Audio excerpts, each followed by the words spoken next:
আল্লাহ রাব্বুল আলামিন সূরা হুজুরাতের 9 এবং 10 নম্বর আয়াতে ঈমানদারদের মধ্যে যদি কখনো মতভিন্নতা মতপার্থক্য যে এটা যদি মারামারিতে পরিণত হয়, ঈমানদারদের মধ্যে যদি কখনো দুই পক্ষ গন্ডগোল এবং ফাসাদের মধ্যে লিপ্ত হয়ে যাওয়ার মতো দৃশ্যের অবতারণা হয়, তাহলে আমরা যেন আমাদের মুসলমান ভাইদের ঘর পোড়ার মধ্যে আলু পোড়া দিতে না যাই। আমরা যেন আমাদের মুসলমান ভাইদের মধ্যকার বিভেদকে আরো বৃদ্ধি করতে সহায়তা না করি। আমরা যেন মীমাংসার পথ অবলম্বন করি। আমরা যেন তাদের মধ্যকার সম্পর্কের যে অবনতি হয়েছে সেটাকে দূর করবার চেষ্টা করি। শিশু থেকে নিয়ে কিশোর, যুবক থেকে নিয়ে মধ্যবয়স্ক সকল শ্রেণী মানুষের মধ্যে আজ আদব এবং শিষ্টাচারের ভয়াবহ অভাব আমরা দেখতে পাচ্ছি।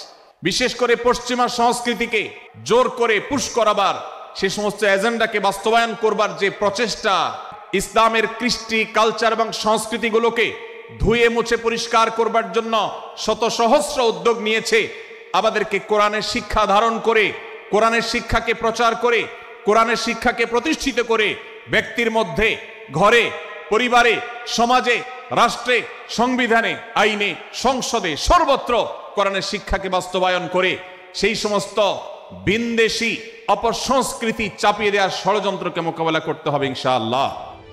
প্রয়োজনে অপ্রয়োজনে গাড়ির হর্ন বাজাবে এক শ্রেণীর বুদ্ধি প্রতিবন্ধীরা, তারা 31st নাইট উদযাপনের নামে শব্দ সন্ত্রাস করেছে। যদি শব্দ সন্ত্রাস সৃষ্টি করে বা অতিরিক্ত শব্দ দূষণ করে, শব্দ সৃষ্টি করে মানুষকে অতিষ্ঠ করার কারণ হয়, সেটা কোনো সভ্য সমাজের দৃশ্য হতে পারে না।